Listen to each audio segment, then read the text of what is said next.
My name is Paul Merkelo, and I'm the principal trumpet of the Montreal Symphony Orchestra.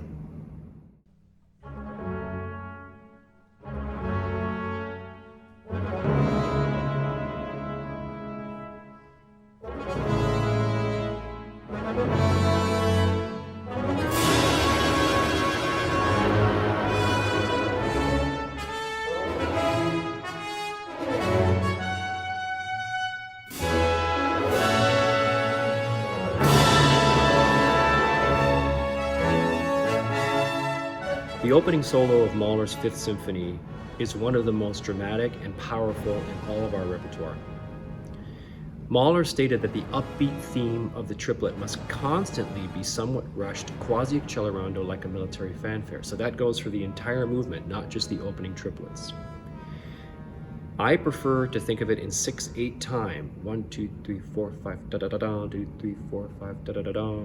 To keep consistency in the triplets and to always give direction to the half note. Mahler also wrote that sometimes what's most interesting in music is found between the notes, in the silence. So try and build suspense between the opening triplets, the quarter rest, and the proceeding triplets.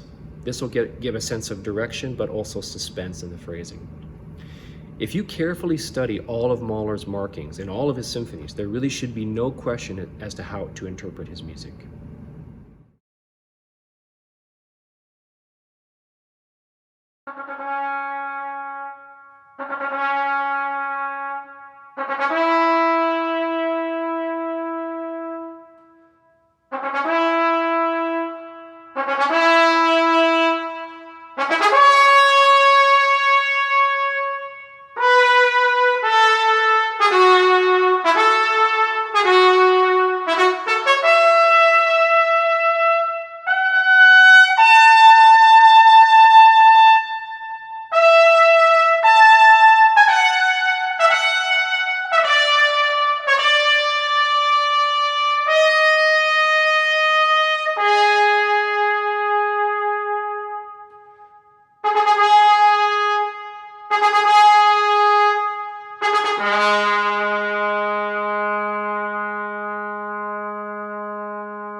Mussorgsky was inspired by his friend Victor Hartmann, a great Russian artist, to compose pictures in an exhibition.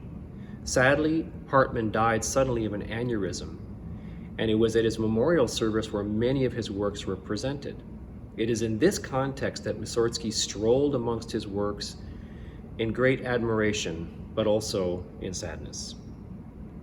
Think of this solo as lyrical and soulful, as well as proud and with purpose. The note lengths can vary, but I like to think of them long with accent. Work on your sound and intonation and rhythm. In particular, watch the breath after the 11th beat so that you don't lose time getting into the proceeding phrase.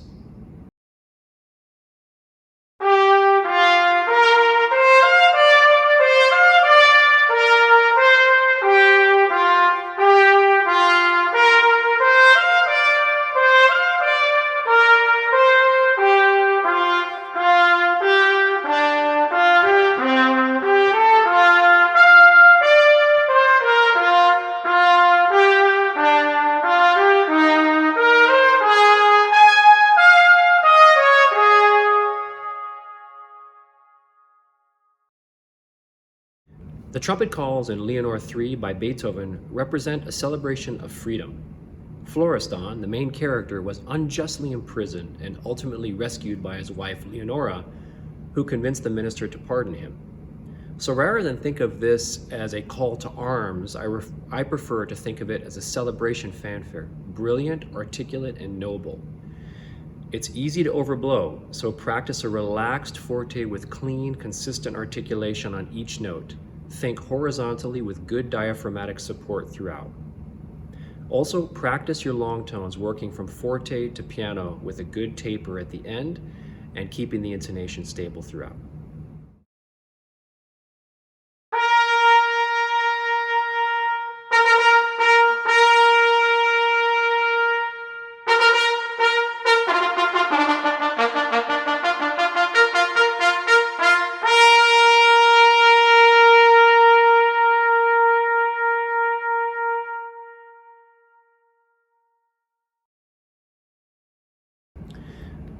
The second movement of Pines of Rome is in the catacombs.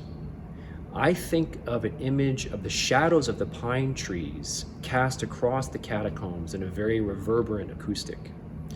Try and sing through all of the notes and avoid pushing or pulsing between the notes, what I would call the wah-wah effect. This creates unnecessary verticality and can adversely affect the phrasing. Express yourself while letting your sound float easily into the hall.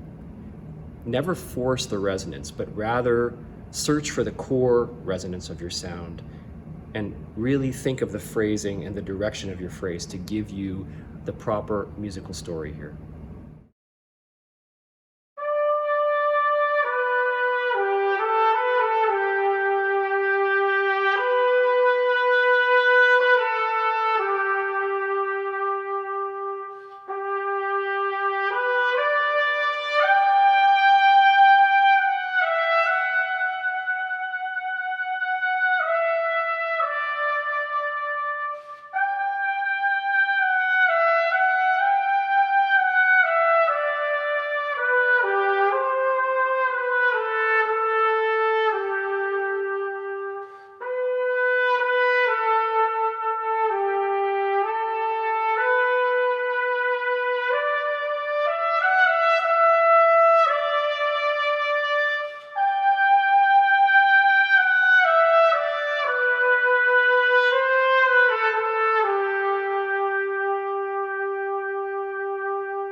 In the story of Petrushka, there is a scene where the charlatan places the ballerina puppet in the Moor's room.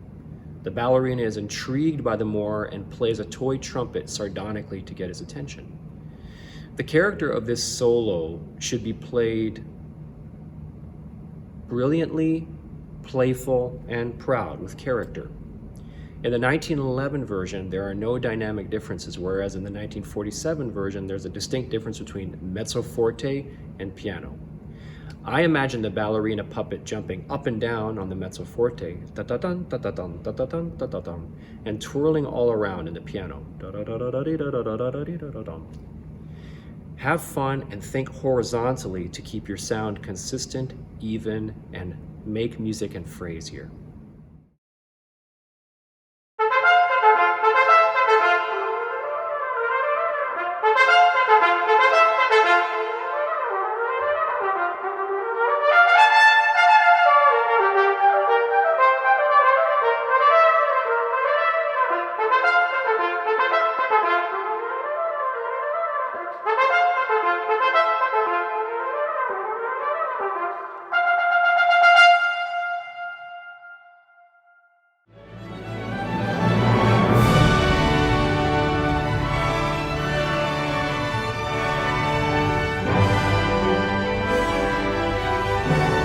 Ultimately, what gives success in an audition is the interpretation of the music. We have to work tirelessly on our technique, but technique is not the end game. The music is the end game. We don't play an instrument that's sometimes musical. We play a musical instrument. So as much as you want to work on your technique and the details and all the nuts and bolts to make these excerpts quote unquote perfect, keep in mind always that you have to have some storytelling and some imagery behind every interpretation that you bring to each one of these wonderful compositions. I hope that my playing and my comments help you a little bit in your preparation to be successful at your next audition. Good luck.